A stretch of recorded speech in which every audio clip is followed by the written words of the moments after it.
Pernahkah kalian membayangkan bagaimana wujud manusia saat menghadapi kiamat, hari kebangkitan semua umat manusia? Apakah kita akan tetap seperti ini atau akan ada perubahan yang mengejutkan? Dalam berbagai literatur keagamaan dan tafsir, disebutkan bahwa manusia akan memiliki 12 wujud yang berbeda saat menghadapi hari kiamat. Wujud-wujud ini menjadi cermin dari amal perbuatan dan kondisi hati kita di dunia ini. Sebagaimana disebutkan dalam sebuah hadis, Rasulullah Shallallahu Alaihi Wasallam bersabda, pada hari kiamat manusia akan dibangkitkan dalam berbagai keadaan sesuai amal perbuatannya. Hadis riwayat Bukhari dan Muslim. Allah Subhanahu Wa Taala juga berfirman, pada hari itu manusia akan keluar dari kuburnya dalam keadaan yang bermacam-macam, supaya diperlihatkan kepada mereka balasan perbuatan mereka. Quran Surat Al-Zalzalah ayat 6. Momen ini adalah refleksi sejati, bukan sekadar penampilan fisik. Di hari yang penuh keadilan ini, setiap manusia akan memiliki bentuk yang mencerminkan nilai-nilai kehidupan yang ia jalani. Pertanyaannya adalah, bentuk apakah yang akan kita miliki kelak? Mari kita gali lebih dalam dan telusuri 12 wujud manusia di hari kiamat, bukan hanya sebagai pembelajaran spiritual, tetapi juga sebagai pengingat bagi kita semua. Karena dalam setiap wujud itu terdapat pesan yang mendalam, sebuah pelajaran yang memanggil kita untuk merenung dan memperbaiki perjalanan kita hari ini sebelum misteri besar itu tiba. Namun sebelum lanjut ke dalam pembahasan, alangkah baiknya buat teman-teman doyan cerita untuk tekan tombol like, komen, dan subscribe agar kami lebih semangat lagi untuk merangkum dan membawakan info serta kisah yang unik dan menarik untuk kalian semua.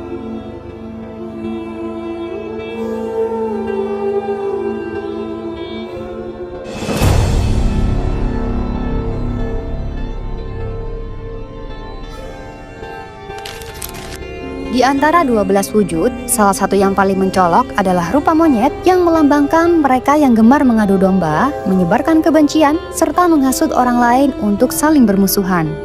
Wujud monyet bukan sekadar simbol, tetapi manifestasi dari sifat dan tindakan yang telah meracuni hubungan antar manusia. Monyet dalam simbolisme ini melambangkan sifat tidak konsisten, suka berpura-pura, dan penuh tipu daya, mirip dengan karakteristik orang yang senang menebar konflik demi keuntungan pribadi. Ada beberapa penyebab utama yang menjadikan seseorang memperoleh rupa monyet di akhirat. Yang pertama, gemar mengadu domba. Orang yang suka mengadu domba berperan sebagai pemicu keretakan dalam hubungan persaudaraan, persahabatan, atau bahkan masyarakat. Mereka melontarkan ucapan-ucapan yang membakar emosi, menciptakan ketegangan, dan menjauhkan manusia dari rasa saling percaya. Kedua, hasutan yang merusak. Tindakan menghasut seringkali berakar pada keinginan untuk melihat kekacauan atau untuk meraih keuntungan atas penderitaan orang lain. Hasutan semacam ini tidak hanya merusak hubungan, tetapi juga menghancurkan keharmonisan sosial. Ketiga, niat yang tercela. Rupa monyet mencerminkan niat buruk yang disembunyikan di balik kata-kata manis. Meskipun terlihat ramah, individu ini memiliki tujuan jahat, seperti mengontrol situasi atau merendahkan orang lain demi keuntungan diri sendiri. Wujud monyet seharusnya menjadi peringatan bagi setiap manusia untuk merenungkan dampak dari setiap kata dan perbuatan. Ia mengingatkan kita bahwa setiap tindakan memiliki konsekuensi, baik di dunia maupun di akhirat. Dengan menghindari adu domba, memupuk kejujuran, serta menjaga keharmonisan dalam hubungan, manusia dapat menghindari nasib seperti ini.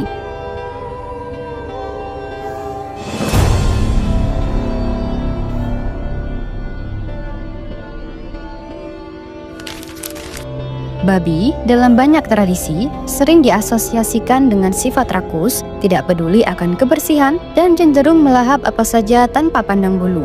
Dalam konteks spiritual, rupa babi di hari kiamat adalah simbol dari sifat-sifat tersebut yang berakar dalam jiwa seseorang.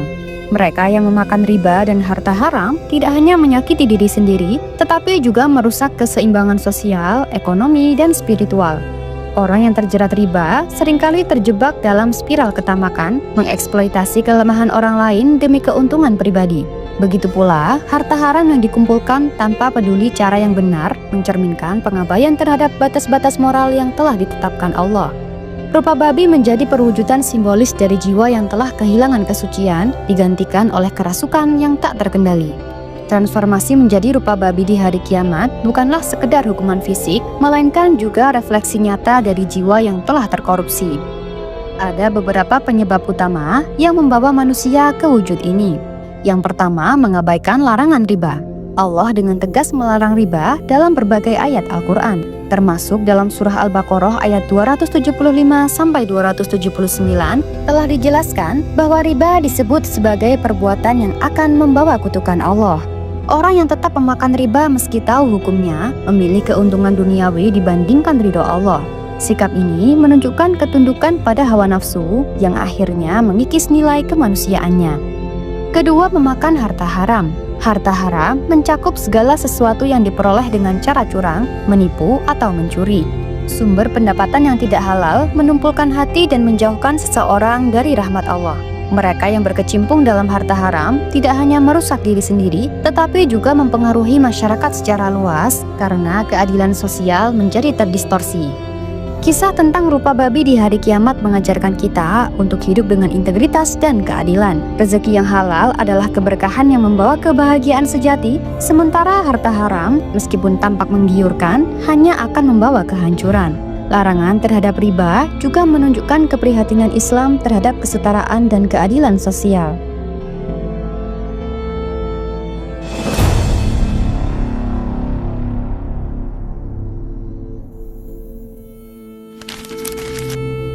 Salah satu wujud tersebut adalah manusia yang berjalan terbalik, kepala di bawah dan kaki di atas, mempresentasikan mereka yang gemar menipu dalam berdagang.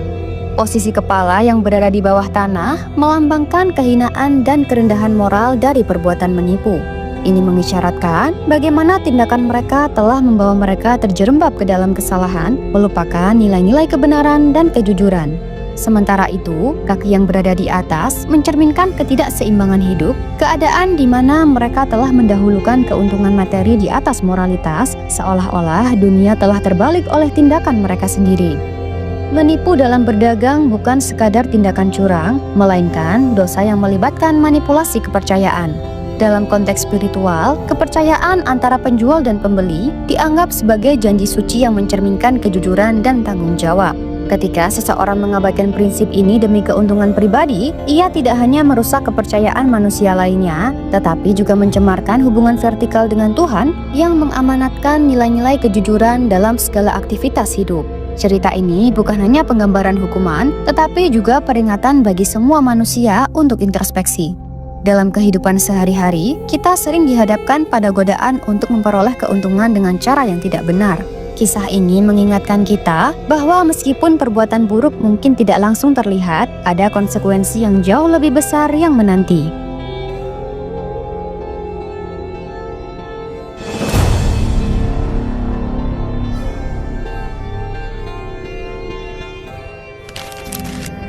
Wajah membara melambangkan panas yang memancar akibat kemarahan, kesombongan, dan keangkuhan yang mereka pelihara sepanjang hidup. Api di wajah mereka bukanlah sekedar api fisik, tetapi api emosi yang menyiksa dan menunjukkan betapa pikiran mereka telah dipenuhi oleh keinginan untuk merasa lebih unggul, lebih berkuasa, dan lebih penting daripada orang lain. Sementara itu, mata yang gelap mempresentasikan hilangnya cahaya kebijaksanaan, empati, dan pengertian. Mata yang dahulu menjadi jendela jiwa, kini berubah menjadi kelam, menandakan kosongnya moralitas dan spiritualitas akibat dominasi ego dan nafsu duniawi. Kegelapan ini mencerminkan kebutaan terhadap kebenaran yang ditawarkan kepada mereka selama hidup, namun yang terus mereka abaikan. Kesombongan adalah akar dari banyak dosa. Mereka yang sombong seringkali merasa diri mereka lebih tinggi, lebih pintar, atau lebih berhak dibandingkan orang lain. Sifat ini menghalangi mereka untuk merendahkan hati, bersyukur, dan menyadari bahwa segala sesuatu yang mereka miliki hanyalah titipan dari Tuhan. Sepanjang hidupnya, mereka mengabaikan peringatan dan pelajaran yang diberikan melalui berbagai cara dari kitab suci, para ulama, bahkan pengalaman hidup. Kebutaan spiritual ini menuntun mereka pada jalan yang penuh dengan dosa. Mereka sering menyakiti dan meremehkan orang lain, merasa bahwa mereka punya hak untuk memperlakukan orang dengan buruk. Keangkuhan mereka menciptakan dinding yang memisahkan mereka dari rasa empati, membiarkan diri mereka terus berjalan di jalan kezaliman. Mata gelap dan wajah membara adalah hasil akhir dari hidup tanpa arah yang diisi dengan hasrat duniawi semata. Mereka lupa bahwa ada kehidupan yang lebih besar daripada dunia ini yang mempersiapkan mereka untuk akhirat. Dengan demikian, mereka hanya mengejar hal-hal yang sementara, meninggalkan kebenaran yang abadi. Wujud ini adalah peringatan bagi kita semua untuk terus mengawasi hati dan pikiran kita. Kesombongan bukan hanya merusak hubungan dengan sesama manusia, tetapi juga hubungan kita dengan Tuhan. Mata yang gelap mengingatkan kita untuk selalu mencari cahaya dalam bentuk kebaikan dan kebijaksanaan.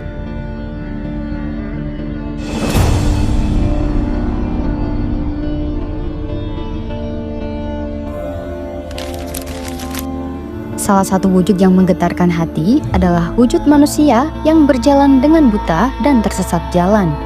Gambaran ini bukan hanya sekedar simbol, tetapi sebuah cerminan mendalam dari mereka yang dalam kehidupan dunia telah melampaui batas, membutakan hati mereka dari kebenaran dan mengabaikan tuntunan ilahi. Wujud berjalan dengan buta dan tersesat jalan melambangkan kondisi spiritual seseorang yang telah terputus dari cahaya petunjuk selama hidupnya. Di dunia, mereka memilih untuk menutup mata terhadap kebenaran, membiarkan hawa nafsu dan ambisi berlebihan membimbing langkah mereka. Mereka menjalani kehidupan tanpa batas moral, tanpa mempertimbangkan akibat dari tindakan mereka terhadap diri sendiri dan orang lain. Pada hari kiamat, kebutaan ini menjadi manifestasi nyata, bukan hanya fisik tetapi juga batiniah, memperlihatkan keadaan jiwa yang kehilangan arah. Ada beberapa sebab mengapa seseorang dapat berada dalam wujud seperti ini di hari kiamat. Yang pertama, kehidupan yang melampaui batas.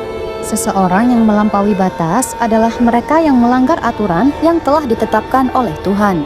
Dalam kehidupan dunia, mereka seringkali mengabaikan hak orang lain, mencuri, berbuat zalim, atau membangun kekayaan dengan cara yang tidak halal.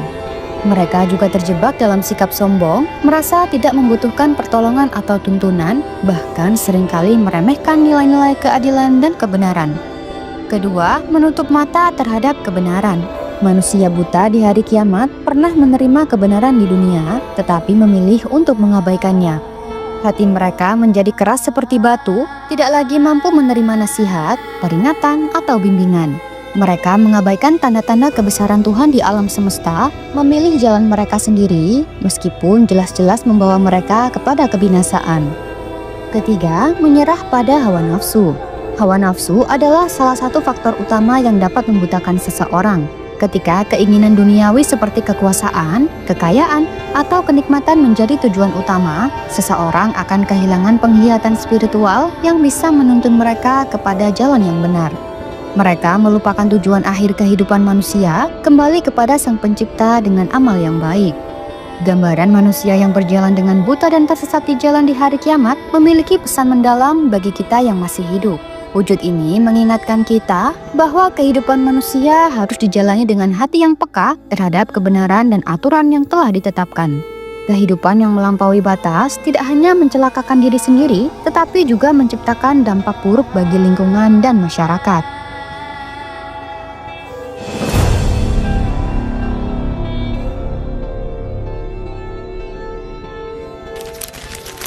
Di tengah kekacauan itu, terdapat mereka yang tampak bisu dan tuli dengan wajah berdarah. Sebuah gambaran yang mengerikan, penuh dengan pesan mendalam tentang kehancuran moral.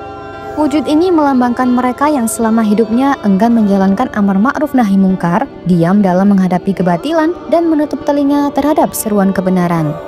Dalam kehidupan dunia, mereka memilih untuk berpaling saat melihat kezaliman. Mereka berdiam diri meskipun tahu bahwa kebatilan menguasai sekitar mereka, membiarkan hati mereka membeku oleh rasa takut atau ketidakpedulian. Pilihan untuk tidak bertindak menguatkan kebisuan mereka, menjadikan suara mereka sirna saat kebenaran memanggil. Amar ma'ruf adalah panggilan untuk menyebarkan kebaikan, sebuah perintah yang menjadi kewajiban bagi setiap individu. Mereka yang bisu dan tuli ini mengabaikan panggilan tersebut, bahkan memilih kenyamanan pribadi di atas tugas mulia menyuarakan kebenaran. Mereka melupakan bahwa kebaikan adalah perjuangan yang harus diperjuangkan meski sulit sekalipun. Nahi munkar adalah seruan untuk mencegah keburukan dan kezaliman. Namun, individu-individu ini memilih untuk diam dalam menghadapi perbuatan yang salah, membiarkan kegelapan menguasai. Diam mereka menjadi persetujuan tidak langsung terhadap keburukan yang terjadi, menjadikan mereka terperangkap dalam lingkaran dosa. Wajah mereka yang berlumuran darah adalah cermin dari hati nurani yang terkoyak. Itu bukan hanya darah fisik, tetapi simbol dari luka spiritual yang tidak dapat disembuhkan. Setiap tetes darah itu adalah cerminan dari kebenaran yang mereka abaikan, dari tangisan manusia yang mereka biarkan, dan dari panggilan ilahi yang mereka tolak. Kebisuan dan ketulian mereka menjadi pelajaran abadi bagi umat manusia. Itu mengingatkan kita bahwa diam bukanlah pilihan dalam menghadapi keburukan. Kiamat bukan hanya tentang kehancuran fisik dunia, tetapi juga pengungkapan sejati dari identitas spiritual manusia. Bagi mereka yang selama hidupnya memilih untuk tidak menjalankan amar ma'ruf nahi munkar, kiamat adalah saat penyingkapan akan konsekuensi pilihan mereka. Wujud bisu dan tuli dengan wajah berdarah menjadi peringatan bahwa manusia harus bertindak dengan keberanian dan kasih sayang agar tidak berakhir dengan wujud yang melambangkan penghancuran moral dan spiritual.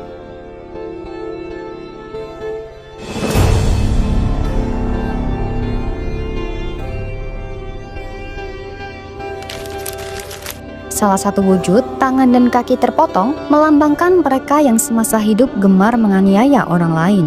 Wujud ini mencerminkan perlambangan dari tindakan manusia yang selama hidupnya menggunakan kekuatan, kuasa, atau posisi untuk menyakiti orang lain secara fisik, emosional, atau bahkan spiritual.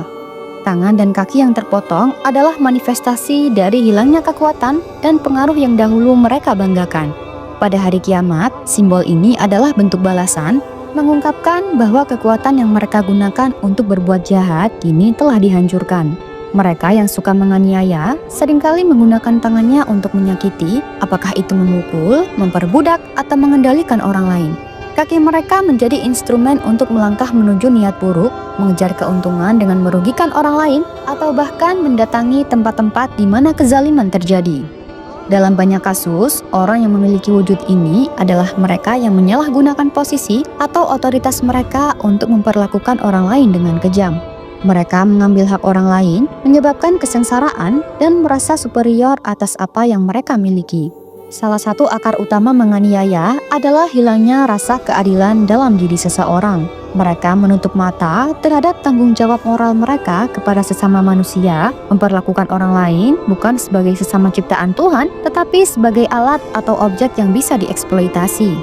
Wujud tangan dan kaki terpotong pada hari kiamat adalah pengingat yang sangat dalam tentang hubungan antara perbuatan di dunia dan konsekuensinya di akhirat.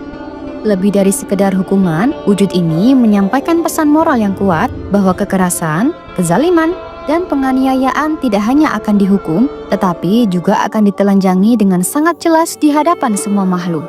Tidak ada tempat untuk lari dari kebenaran di hari itu.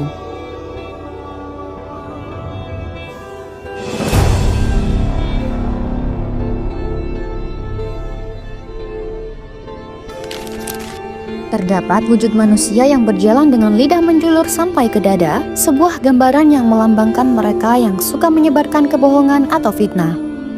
Perilaku menyebarkan kebohongan dan fitnah berakar pada niat buruk, ketidaktulusan, dan keinginan untuk merusak reputasi atau hubungan orang lain demi keuntungan pribadi. Dalam konteks hari kiamat, wujud lidah yang menjulur ini mencerminkan hukuman atas perkataan yang tidak terjaga. Lidah yang menjadi alat untuk berkomunikasi memiliki kekuatan besar untuk menyampaikan kebenaran atau menebar kebohongan. Ketika seseorang secara sadar menggunakan lidahnya untuk menebar fitnah, ia telah mengkhianati kepercayaan yang diberikan oleh Tuhan atas kemampuan berbicara. Hukuman ini adalah pengingat bahwa setiap kata yang diucapkan memiliki dampak dan akan diperhitungkan. Lidah yang menjulur hingga ke dada menggambarkan beban dosa yang tidak lagi dapat disembunyikan. Dalam kehidupan dunia, seseorang mungkin dapat mengelak dari konsekuensi fitnah yang mereka sebarkan, tetapi di akhirat semua akan terungkap. Lidah ini tidak hanya menjadi wujud fisik yang memalukan, tetapi juga menjadi simbol dari kehancuran moral yang mereka sebabkan. Kehidupan manusia sangat dipengaruhi oleh ucapan. Dengan menjaga apa yang kita katakan, kita tidak hanya melindungi diri sendiri dari dosa, tetapi juga membantu menjaga kedamaian dalam masyarakat. Nabi Muhammad SAW dalam salah satu hadisnya mengingatkan bahwa barang siapa yang beriman kepada Allah dan hari akhir, hendaklah ia berkata yang baik atau diam. Fitnah tidak hanya menyakiti individu, tetapi juga dapat menghancurkan hubungan, komunitas, dan bahkan generasi.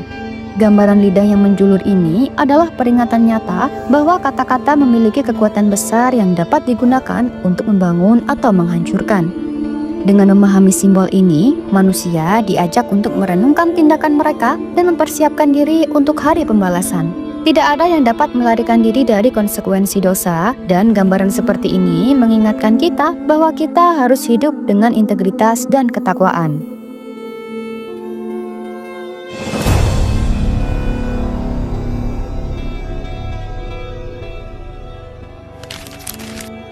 Salah satu wujud yang disebutkan adalah mereka yang akan tampil dengan aroma yang sangat busuk, memuakkan hingga menjijikkan, melambangkan mereka yang bersikap kikir dan pelit terhadap fakir miskin. Mengapa mereka memiliki wujud seperti ini? Jawabannya terletak pada sifat kekikiran yang mereka pelihara di dalam hati. Kekikiran adalah penyakit hati, sebuah kondisi spiritual yang membutakan manusia terhadap kebutuhan sesama. Orang-orang yang kikir seringkali menutup mata terhadap penderitaan fakir miskin dan berbagi meskipun mereka diberkahi dengan kelimpahan rezeki. Kekayaan yang mereka simpan menjadi bukti nyata dari ketidakpedulian mereka terhadap tanggung jawab sosial yang diamanatkan. Dalam kehidupan dunia, mereka mungkin dihormati karena harta yang mereka miliki. Namun di akhirat, harta itu berubah menjadi sesuatu yang menghancurkan. Kekikiran mereka bagaikan noda yang terus membusuk dan menebarkan bau busuk sebagai saksi atas keengganan mereka membantu sesama di masa lalu. Akar penyebab berbau sangat busuk ini karena hati yang membatu. Kekikiran lahir dari hati yang kehilangan kelembutan, empati, dan kasih sayang. Ketika hati membatu, kebutuhan dan kesakitan orang lain hanya dianggap angin lalu. Pelit berbagi kepada fakir miskin bukan hanya dosa terhadap manusia, tetapi juga bentuk pengingkaran terhadap karunia ilahi. Kekikiran seringkali bersumber dari rasa takut kehilangan, padahal rezeki adalah pemberian Allah yang tak pernah berkurang karena berbagi. Orang-orang ini terjebak dalam ilusi bahwa dunia adalah segalanya, melupakan bahwa apa yang mereka kumpulkan tidak akan mereka bawa ke akhirat. Bau busuk ini bukanlah bau biasa. Ia adalah manifestasi dari tindakan mereka selama hidup, menjadi bahasa simbolis yang menceritakan kekurangan mereka. Bau ini akan menyebar, menempel pada tubuh mereka sebagai peringatan dan hinaan atas perilaku pelit mereka. Mereka dijauhi oleh makhluk lainnya karena tak seorang pun tahan berada di dekat mereka. Ini mencerminkan bagaimana sikap pikir mereka di dunia telah memisahkan mereka dari kemanusiaan, dan kini mereka sendiri yang terasingkan. Wujud berbau sangat busuk adalah peringatan bagi setiap manusia untuk senantiasa berbagi dan memperhatikan kaum yang membutuhkan.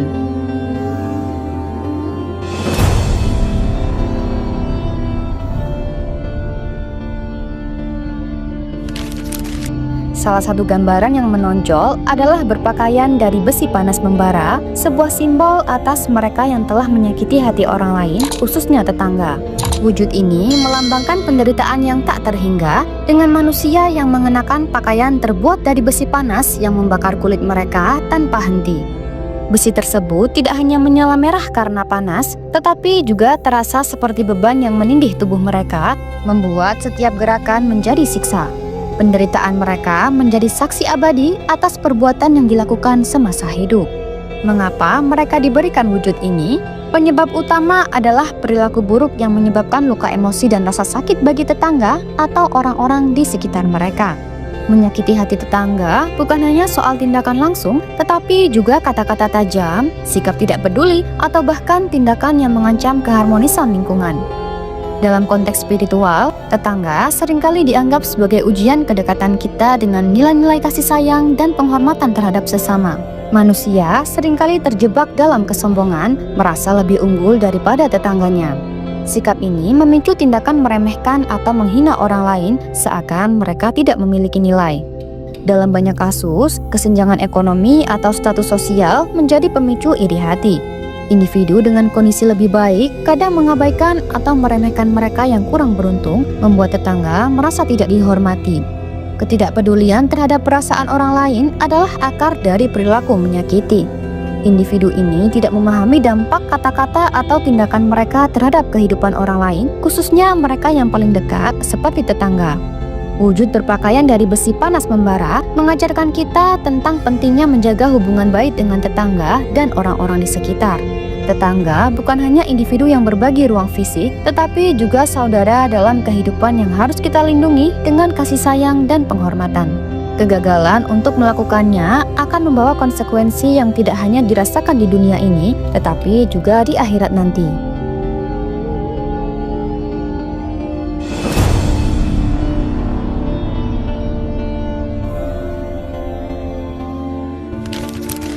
Wajah hitam dan mata membara menjadi salah satu simbol yang menggambarkan sebuah dosa yang sangat berat, yakni mengambil atau memakan harta anak yatim secara tidak adil.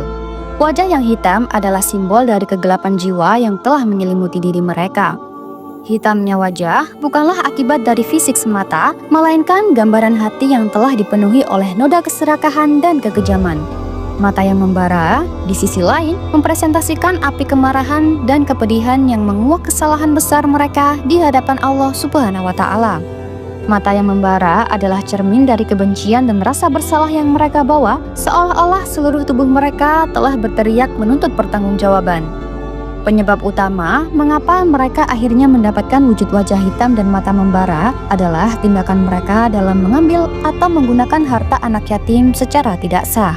Anak yatim sebagai makhluk yang rentan dan membutuhkan perlindungan telah diperintahkan dalam Al-Quran untuk dijaga dengan sebaik-baiknya. Namun, mereka yang memiliki wujud ini di akhirat adalah individu-individu yang memilih jalan yang kelam. Keserakahan menjadi akar dari dosa ini. Bukannya merasa bertanggung jawab untuk melindungi harta anak yatim, mereka menggunakan harta tersebut untuk kepentingan pribadi, bahkan menghabiskannya tanpa rasa takut akan balasan akhirat. Mereka yang memiliki wujud ini telah mengabaikan konsep keadilan dalam pengelolaan harta anak yatim.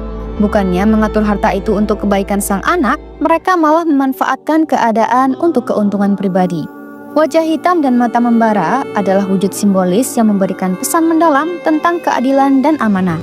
Hari kiamat adalah momen pembuktian di mana tidak ada perbuatan yang tersembunyi. Kita diingatkan untuk selalu menjaga amanah dan melindungi hak orang lain, khususnya mereka yang rentan seperti anak yatim, agar di akhirat nanti kita bisa berdiri dengan wajah yang cerah dan jiwa yang tenang.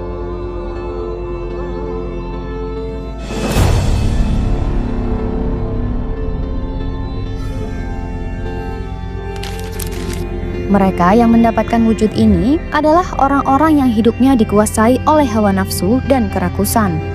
Mereka mendahulukan keinginan duniawi di atas kebutuhan spiritual, melupakan tanggung jawab mereka terhadap diri sendiri, sesama, dan Tuhan. Mengumbar hawa nafsu menjadi akar dari transformasi ini. Dalam kehidupan dunia, mereka yang terjebak dalam jerat hawa nafsu cenderung melakukan apapun untuk memenuhi keinginan mereka, tidak peduli apakah tindakan itu menyakiti orang lain atau bertentangan dengan nilai-nilai moral. Hawa nafsu ini bisa berbentuk berbagai hal, hasrat terhadap materi, makanan, kekuasaan, atau bahkan kesenangan yang berlebihan tanpa memperhatikan dampaknya. Saat seorang manusia membiarkan hawa nafsunya mengendalikan hidupnya, nafsu itu tumbuh menjadi monster yang membesar, yang memakan jiwanya sedikit demi sedikit. Akibatnya, di akhirat, wujud mereka mencerminkan pilihan-pilihan yang mereka buat di dunia. Tubuh yang sangat besar menunjukkan kerakusan yang tanpa henti, sementara bau tidak sedap melambangkan kerusakan yang mereka sebabkan, baik pada diri mereka sendiri maupun lingkungan di sekitar mereka. Bau yang menyengat dari tubuh mereka bukan sekadar metafora, ia adalah simbol dari dampak tindakan mereka yang merusak baik terhadap hubungan antara manusia maupun moralitas. Seperti limbah yang mencemari air, keserakahan dan perbuatan mereka telah mencemari harmoni sosial dan spiritual.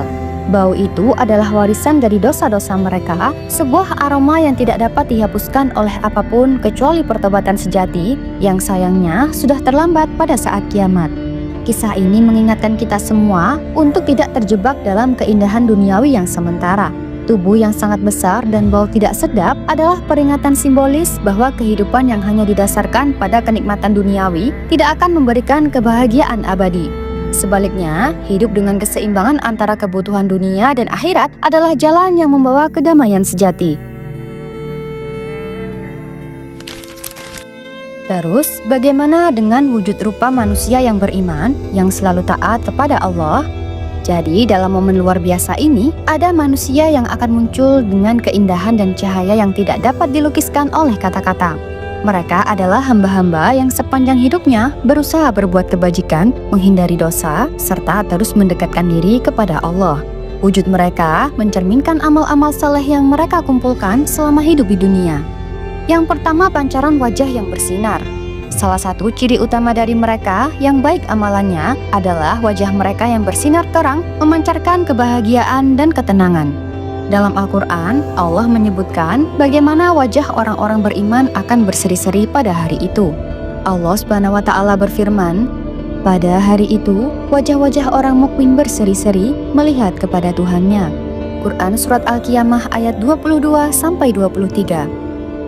Cahaya yang memancar dari wajah mereka adalah hasil dari amal kebaikan yang tulus dilakukan di dunia. Sholat yang khusyuk, sedekah yang ikhlas, puasa yang penuh kesabaran, serta zikir dan doa yang mengiringi setiap langkah hidup mereka menjadi alasan wajah mereka bercahaya bagaikan mentari yang terbit di pagi hari. Kedua, tubuh yang dipenuhi kehormatan. Tubuh mereka diliputi kehormatan dan kemuliaan. Tidak ada tanda-tanda penyesalan atau keletihan yang melekat pada mereka. Tubuh mereka terlihat sehat, sempurna, dan diliputi kesucian. Rasulullah Shallallahu Alaihi Wasallam menyebutkan bahwa para penghafal Al-Quran dan orang yang menjaga ketakwaan akan dimuliakan dengan pakaian kehormatan yang melambangkan derajat mereka di sisi Allah. Aroma mereka yang memiliki amalan baik akan dibangkitkan dengan aroma yang harum seperti bau kasturi. Aroma ini bukanlah sesuatu yang kasat mata, melainkan refleksi dari hati mereka yang bersih dan niat-niat mereka yang tulus. Setiap orang yang mendekat kepada mereka akan merasakan kenyamanan dan kedamaian, seolah-olah mereka membawa surga ke dalam dunia baru itu. Selain penampilan fisik yang mulia, keadaan mereka dipenuhi dengan ketentraman. Tidak ada rasa takut atau khawatir yang menghantui hati mereka. Mereka berjalan dengan penuh percaya diri menuju kelompok orang-orang beriman yang akan menerima kitab amal mereka dengan tangan kanan. Rasa tenang dan bahagia ini bersumber dari keyakinan mereka bahwa Allah tidak akan menyia-nyiakan amal kebaikan sekecil apapun itu. Di antara momen yang paling menggetarkan adalah pertemuan mereka dengan keluarga dan sahabat yang juga termasuk dalam golongan orang-orang baik. Mereka saling menyapa dengan penuh kehangatan, dipersatukan kembali oleh cinta dan rahmat Allah. Perasaan bahagia ini tidak hanya dirasakan di hati mereka, tetapi juga terpancar jelas dari mata dan senyum mereka yang lebar. Wujud manusia yang baik amalannya di hari kiamat tidak sekadar menggambarkan keindahan fisik. Itu adalah manifestasi dari keindahan hati, kebersihan jiwa, dan keteguhan dalam menegakkan kebaikan selama hidup di dunia. Mereka yang baik amalannya tidak hanya mendapatkan kemuliaan di hadapan manusia, tetapi juga yang lebih penting di hadapan Allah Subhanahu wa Ta'ala. Mereka disambut dengan firman yang penuh kasih. Allah Subhanahu wa Ta'ala berfirman, "Wahai jiwa yang tenang, kembalilah kepada Tuhanmu dengan hati yang ridho dan diridhoinya. Maka masuklah ke dalam golongan hamba-hambaku dan masuklah ke dalam surgaku." Quran Surat Al-Fajr ayat 27-30. Wallahu a'lam bishawab. Demikianlah yang mampu saya sampaikan tentang 12 sujud manusia yang terjadi saat hari kiamat. Hari kiamat bukanlah sekadar cerita dari masa lalu, melainkan sebuah kenyataan yang akan kita hadapi. Dalam hari itu, setiap amal akan menjadi saksi, setiap pilihan hidup akan membentuk wujud kita. Ada 12 wujud manusia di hari itu, sebuah cermin dari kehidupan kita di dunia. Bagi mereka yang bergelimang maksiat, yang menutup mata hati terhadap kebenaran, wujud mereka akan mencerminkan kehinaan dan kesakitan yang selama ini ditolak untuk diakui. Mereka yang sombong, yang mengabaikan hak sesama, akan merasakan akibatnya tak hanya dalam rasa, namun juga dalam bentuk dan rupa. Namun di sisi lain, ada wujud yang bercahaya. Mereka adalah jiwa-jiwa yang selama hidupnya bersujud, mencintai keadilan, mengabdi kepada Sang Pencipta. Cahaya itu bukan sekadar penampilan, tetapi ungkapan cinta ilahi yang tak tertandingi, keindahan yang tak bisa dilukiskan dengan kata-kata. Semoga kita semua termasuk golongan manusia yang bercahaya itu, manusia yang Allah Subhanahu wa Ta'ala angkat menjadi saksi keimanan dan ketulusan. Marilah kita jadikan hidup ini perjalanan menuju hari kebangkitan dengan penuh rasa syukur dan takwa. Karena pada akhirnya, hanya amal kitalah yang menemani kita menuju keadilan Allah yang maha tinggi. Ya Allah, tetapkanlah kami di atas jalan-Mu. Jadikanlah kami hamba-hamba yang selalu bersinar di dunia dan akhirat. Amin ya Rabbal Alamin. Semoga kita semua tergolong manusia yang selamat dan bercahaya saat hari kiamat tiba, hari di mana keadilan ilahi ditegakkan. Sekian dulu dari saya, terima kasih banyak buat kalian yang sudah menonton sampai akhir. Selebihnya mohon maaf, yang benar datangnya dari Allah, dan mohon maaf bila ada kurang atau keliru itu datangnya dari saya pribadi selaku manusia biasa. Semoga teman-teman doyan cerita semuanya senantiasa dalam lindungan Allah dan selalu dilancarkan rezeki dan segala urusannya. Semoga apa yang kalian inginkan segera terwujud. Sampai jumpa di video dan kisah-kisah menarik selanjutnya. Wassalamualaikum warahmatullahi wabarakatuh.